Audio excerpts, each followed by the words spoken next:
How's it going, my fellow Silverdegenerates? Tommy stacking.nyc coming to you on YouTube. What do we say? Like, comment, subscribe, share. Ooh, I got that pretty good that time. Guys, welcome. It's another Tuesday night, a little metals talk. I figured that we would do something fun tonight. I thought it was a really good topic. A lot of people ask me, and it sort of came up tonight, about why I only talk about metals as a hobby. Flatline Racer in the house. Silverport, I love you too, brother. Last night was definitely history for sure. Shreky Lou in the house. Dianellis, I see you guys. Optimus Logos, what's up, Carl? Good to see you. Charlie Mack in the house. Good to see you guys. If we hit 40 people tonight, I'll do another giveaway. How about that? So you got to get people in here. What's up, Gambit? Jellybean, what's up, Jill? Good to see you. 40 people tonight is the threshold. What's up, Mark? We're shooting for wow. Last night we broke records on Instagram. That was crazy. But Tuesday nights, I just want to do this maybe a half hour, 40 minutes, just to talk to you guys a little bit more intimately, even than Instagram. So at any point, if you have a question or a comment, I'm going to get a little bit better about keeping up with them for sure. Nate in the house, what's going on? Joker's child. But I really wanted to talk about, that question that I get oftentimes about Charles in the house, about why I only talk about metals as a hobby, not so much as an investment. The main reason is I'm not a financial advisor. I am not a broker of commodities or stocks or any of those delicious, yummy things. Crazy train, choo choo. What's up, Pank? Get this out there, guys, because if we get 40 people, we're going to do another giveaway. We got 47 last week. We should be able to do it. But so that's the main reason I don't do it. But also there are other reasons. The truth is, I've never looked at metals as anything more than a hobby. And secondly, a store of wealth. To talk more about this, I want to go back into my history. And some of these stories sometimes can help you. Maybe you can relate to them, or maybe they'll give you a little bit of a different perspective. Okay? So I started stacking in 1986 when I was about 11 years old. Yep, now you know how old I am. And my dad was already a stacker, coin collector, had Krugerrands, had other numismatics. He liked his numismatics more than I ever did. And he got me my first, hey, Alicia, how are you? Budget bullion stacker. And he got me my first tube of American Silver Eagles. And he didn't hold up the tube and say, here's an investment. We pulled them out. We were touching them and, playing with them.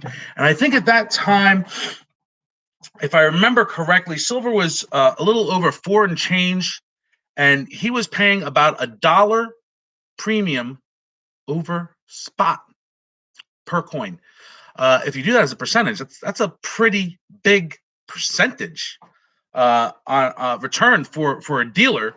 If the dealer has something for 4 and selling it $1 over, that's a big premium, 25%. At that time, especially. So in 1986, we pulled them out. We're stacking. We would talk about it. He would tell me about the value. We would talk about all the things it was needed for. And he would love looking under a magnifying glass and so on. He had his collector gene as well. So that's sort of where I got it from. And that really stuck with me. My dad passed in 2006. And one of 6 siblings who were alive at the time, we split his stack, his collection. And it was sizable. He passed in his 70s. So, what happened after I was stacking as a kid? Like many people, you become a teenager, you find other things that you're interested in, right? Girls, sports, whatever it was. And I kind of got away from stacking. But the truth is, once that seed is planted, what's up, Terry Thrasher in the house? Good to see you. Pay $10 Eagles all day. Absolutely. Lou, you sort of divert. And a lot of stackers do this. Okay. But why we do it is important. Why do we stop collecting for a while, go back, stop, go back?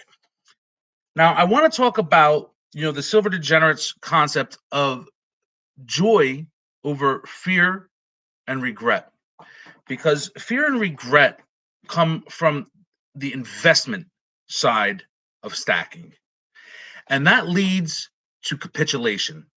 Okay, because fear and regret are negative emotions, and oftentimes that's what comes with the I word, right? So as a teenager, I stopped collecting, and then I got back into it. Before my dad died. Okay. And then around the time he died, it was 2006. There was a lot of negative messaging out there. My stacking experience really, really, really, for most of that middle period for me, was revolving around negativity. What do I mean by that? A lot of the messaging in the stacking world was about FEMA camps, bread lines. If you're not stacking, you're going to be in a bread line. If you're not stacking, you're going to be in a FEMA camp. If you're not stacking, you've got to worry, and that fueled a lot of people, particularly in the 2008 to 2011 cycle. There was a lot of fear. And you know what? I was one of those people who bought into that fear. I spent a lot of time on this very platform, on YouTube, watching the videos of the what were they, like the big coffins that held 20 people at a time. Give me a thumbs up if you guys remember that cycle, 2008 to 2011. How much fear was out there? I'm just curious. Some of you longer term stackers, do you guys remember that 2008 to 2011 cycle? Hyperinflation is coming. They're coming for your guns.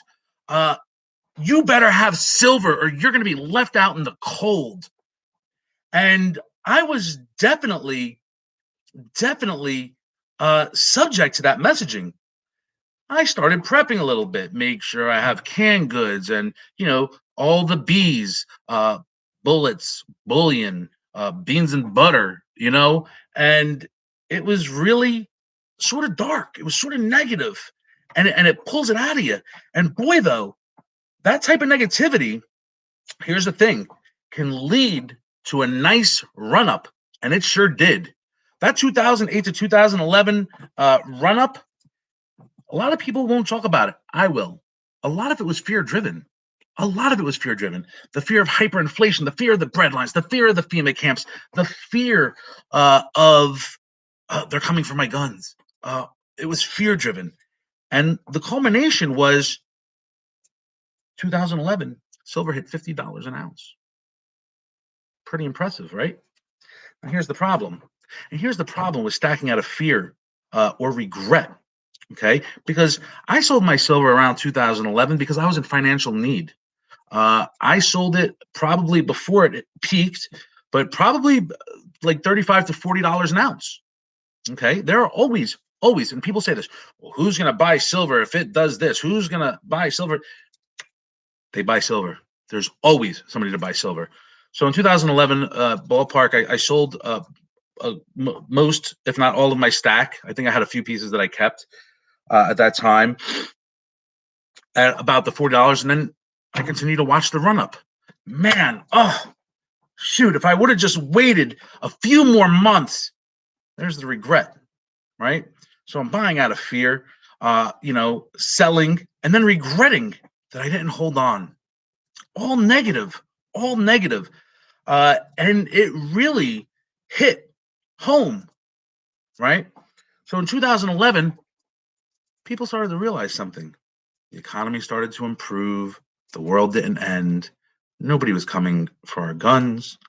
They weren't setting up FEMA camps, and there were no bread lines. So what happens? The fear goes away, and metals. All the people who bought metals at $50 are still trying to recoup their losses. And that's another reason why I don't talk about the I word when it comes to metals. Because you know what? If you would have been buying out of joy, out of happiness, out of the love of stacking, out of the love of community, you wouldn't have been disappointed. And so what happens after that bottoming out, it becomes almost an avalanche effect, right? Because more and more people start selling, and more people start to give up on stacking because they're not getting a return on their money. And that's called capitulation. And when you're buying metals, now keep in mind, and this is just a side note, guys, silver is probably one of the most volatile commodities that exists. Its swings are wild. And when it shoots up fast. Okay. It can double in a year like it did in the past year. I do believe this is a little bit more sustainable, though, because there are other factors at play. But that's for a different night. All of that being said, if we are buying out of joy, we're buying out of happiness, we're going to be able to stack longer. Absolutely, Townie Stacker. That's what I say. A hobby first. Now, here's the trick about preaching a hobby first. Okay. Anybody who's listened to any of my other videos, this is my philosophy.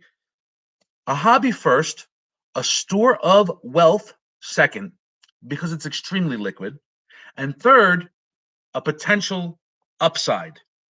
Okay. Here's the trick, guys. If you stack out of joy and you stack out of love and you spread this message, and more people stack out of joy and happiness and love, right? There is no capitulation. There's no disappointed people, right? We don't have to worry about the price of spot. As long as we're dollar cost averaging and stacking responsibly and buying pieces that we love, there is no downside. But you know what? God forbid, there is hyperinflation. God forbid there is something serious that happens. You will be just as well positioned as if you were buying out of fear. Think about that. We're stacking happy. We're stacking with joy. And we're stacking to have a store of wealth. And on the outside chance that something disastrous happens and metals skyrocket as a result of that, and the dollar collapses, things that I don't really like to talk about. If you've been stacking out of joy, guess what? You're still protected the same way as the people who stacked out of fear. But you're sleeping better at night. You're having more fun. You're enjoying what you're doing, and that's really, really, really important. That's really important. Give me 1 second, guys. So, what does it mean with where I'm at now? What does it mean with where I'm at now? I still don't like to use the I word. I have a lot more metals than I've ever had, just because of being a dealer now. I don't stack the same way I used to. I stack more from a business perspective. But you know what? Even as a dealer, when I get those boxes, it feels so good to open them. It feels so good to hold these beautiful pieces in my hand. And you know what? When I send them out to people and I see the shout outs, it's incredible knowing that there are thousands of other people. I love you, Stormy.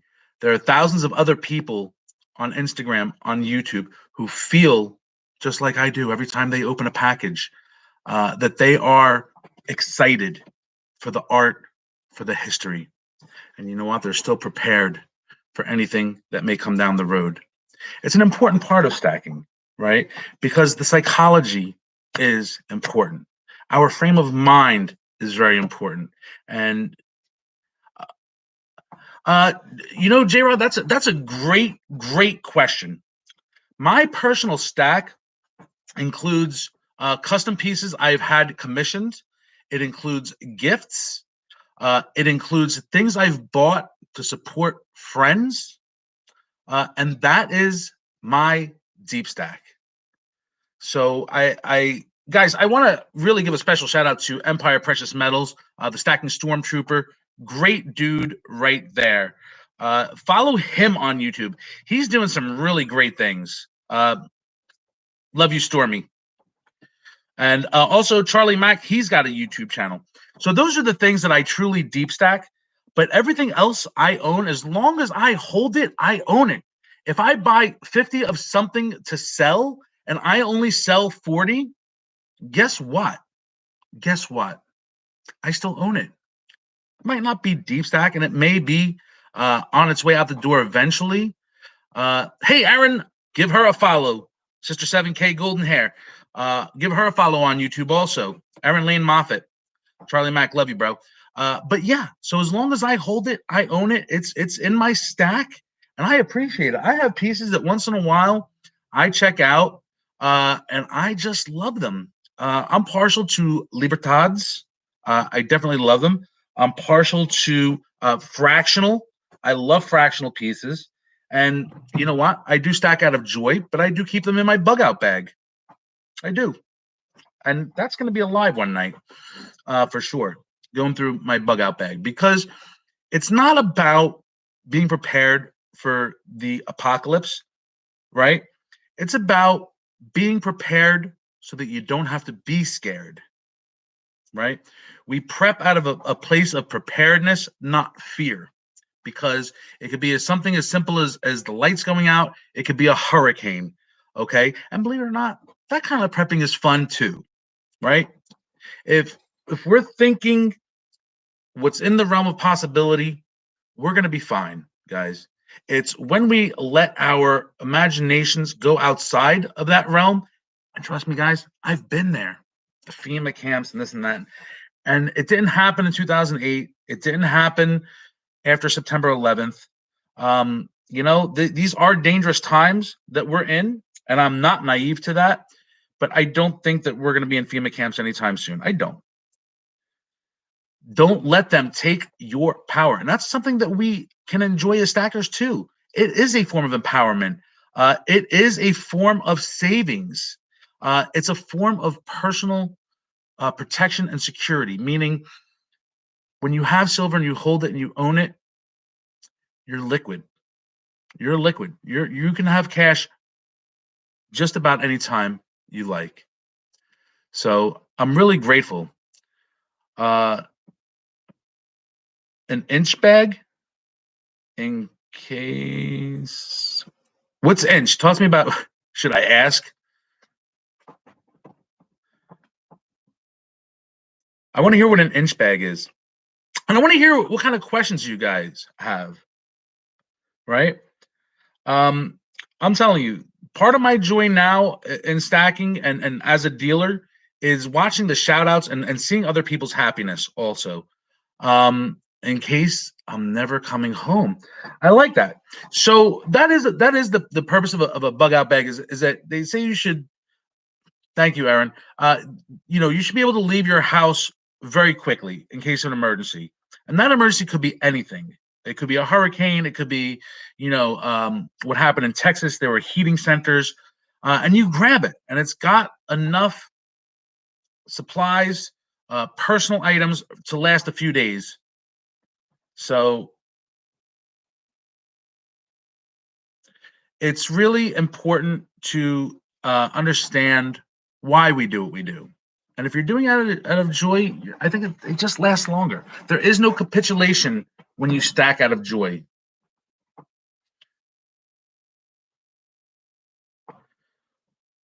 Nick DeStefano, for my bug out bag, it's always an ounce or less.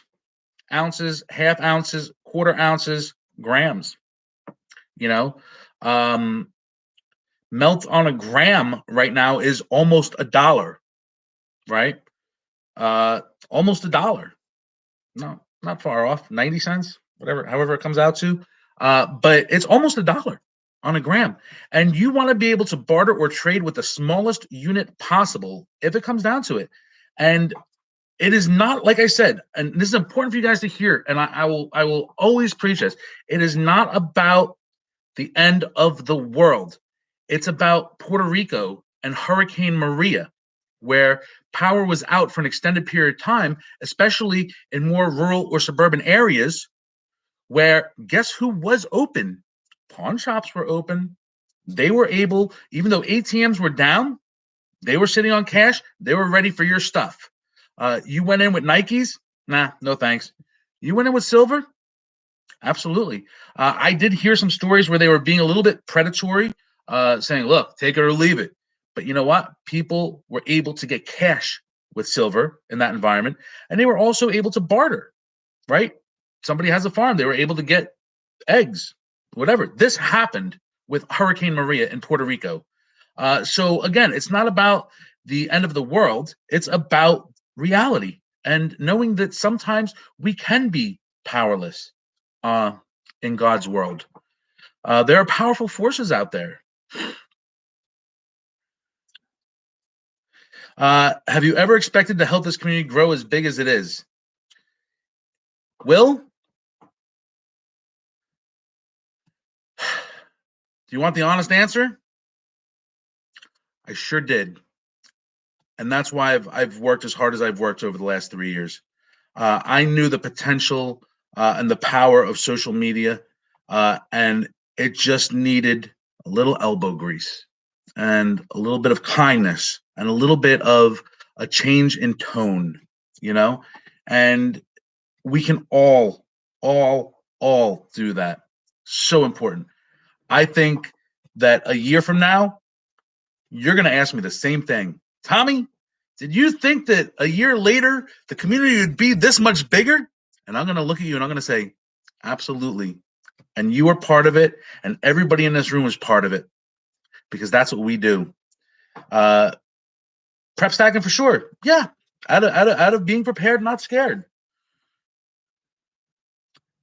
Yes, Aaron, I will always err on the side of kindness. Thank you, Johnny. I'm actually just on my laptop. When I look at it, I look a little washed out. I need everybody who's in here to comment, to make a comment, to hit the like button, because you know what? We didn't hit our 40, but we're pretty close. So there's no way I'm not going to do a giveaway for you guys because we're short 5 people. I do need to see a few more likes, though. Guys, if you're in here, please hit the like button. Please make a comment, because I think that's the only way I can see that you're in here.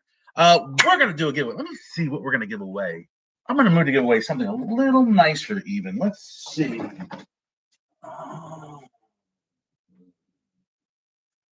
What can I go away? All right. Ooh, here's a nice piece.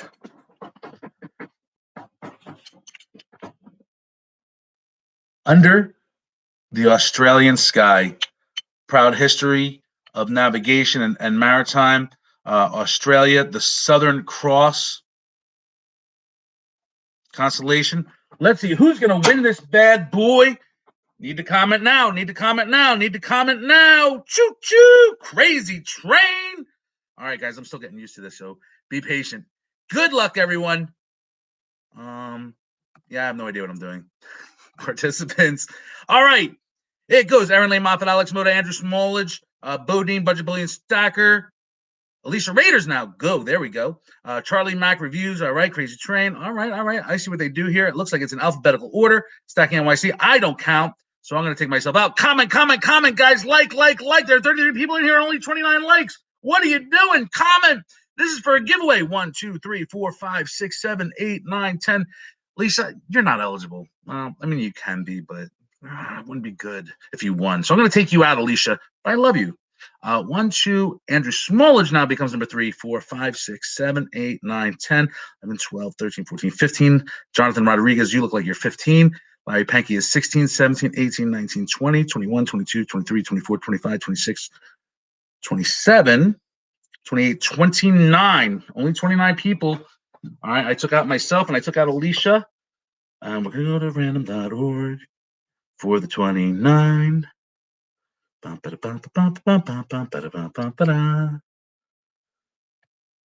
Let's see, random.org.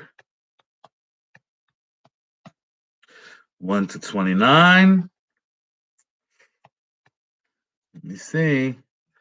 I don't think anybody else. Okay, perfect. I'm just going to do it like this. I don't want you to see my.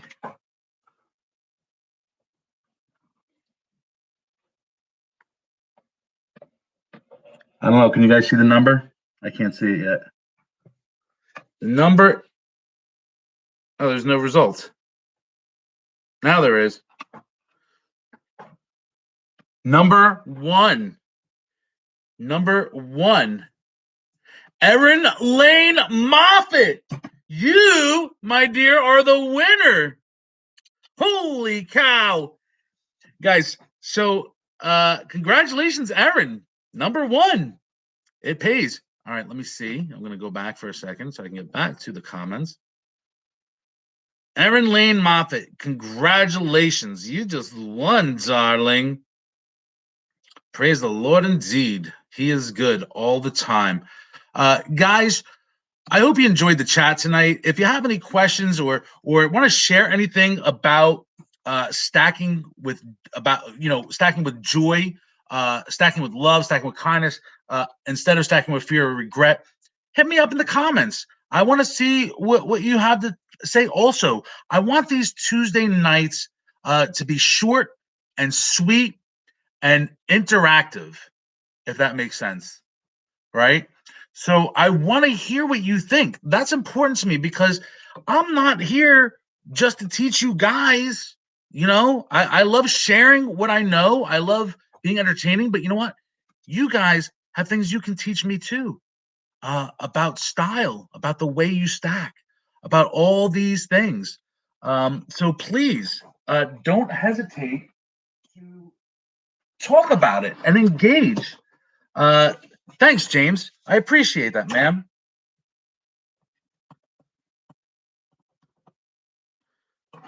Congrats, Aaron. But I do want to hear what you guys think too on these Tuesday night chats. And like I said, I want to keep them to about a half hour, just to kind of still work, just to kind of like keep it short and sweet, right? And I definitely want to get input from you guys. Just been better deals. Bullish on gold lately. Gold is. Hey, Marcus, how are you? Gold is something that's interesting. One of these nights, I'm gonna let the world have it. Fractional gold is the way to go, guys. If you believe in gold, I think it's fractional gold. Another night, we'll talk about that. Another night, we'll talk about the bug out bag. Another night, we'll talk strictly about capitulation. We'll talk about fundamentals over technical analysis. All these things are really important, for us to really learn about what we're doing, because even though we're doing it as a hobby and joy, from a joy perspective, it's really important to be educated about what we're doing. How excited was I when I saw my own slab? I almost cried. I did. I've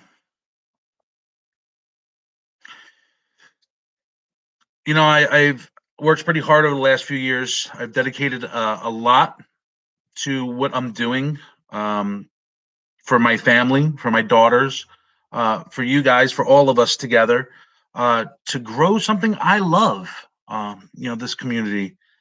And sort of being, coming from the beginning where it was very difficult for me. For those of you who were here 3 years ago, maybe you remember some of the moments. From being told by wholesalers that they wouldn't give me a wholesale account because I didn't have a coin shop, and they didn't like that I talked about silver as a hobby, to having an industry leader like NGC Coins recognizing what we're doing on Instagram, on Facebook, on YouTube. Guys, when you do things, use the hashtag Silverdegenerates. It's a movement. It embodies all these values that will grow what we do, and it'll protect our store of wealth. Hey, Hueso, thank you for stopping in. I'll never forget my grandfather getting me started collecting coins. He brought back coins from Europe and gave me what he had. Then got me started collecting Ben Franklin halves. I think my grandfather collected Ike's and Franklin's. Yeah. What's up, Sergio? Good to see you, brother. But yeah, I see that's a great story, and I'm sure a lot of you have stories like that. A family member, and when you think about it and you reflect on it, like my dad's gone. When I think about him getting me started with American Silver Eagles, it's special to me. It really is. I remember it fondly, and it's a connection that we have, that we'll always have with my dad, and it's changed my life. So in 1986, from him showing me that tube of Eagles, wow. What do we say, Silverdegenerates? Sometimes when a journey begins, you just don't know where it's going to end. Guys, you who have children or a neighbor or a niece or a nephew, you could inspire the next community leader, the next Silverdegenerates leader, the next person whose passion burns so bright that they change the face of metals again and again. Don't underestimate the power of what we can all do. Oh, a budget bullion. I love it. Mine's a little bit heavy. I actually have to go through it. I haven't gone through it in like a year.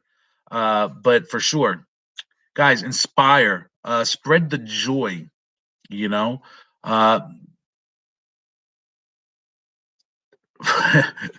the prices for 3 years back. You remember that, Lou, right? Right? They are beautiful pieces, guys. Thank you all for your support on the Silverdegenerate slab.